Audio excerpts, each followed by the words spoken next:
رجب میں مسجد الحرم آنے والے معتمرین نے گزشتہ ریکارڈ توڑ دیا۔ سعودی وزارت حج و عمرہ نے بتایا کہ ماہ رجب میں مسجد الحرم آنے والے زائرین کی تعداد 1,49,00,000 رہی۔ 20 لاکھ سے زائد معتمرین بیرون ملک سے سعودی عرب پہنچے۔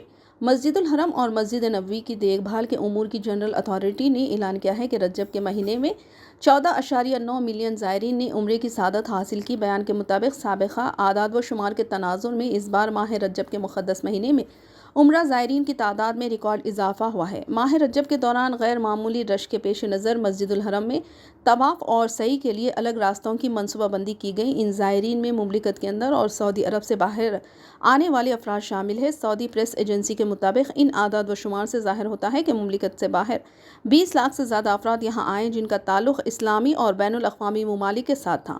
عمرہ زائرین کی تعداد میں اتنا زیادہ اضافہ اس بات کی عکاسی ہے کہ مملکت کے مختلف ادارے حج و عمرہ اور سعودی عرب آنے کے لیے انتظامات میں سعودی وژن 2030 کے عین مطابق آسانیاں پیدا کر رہے ہیں۔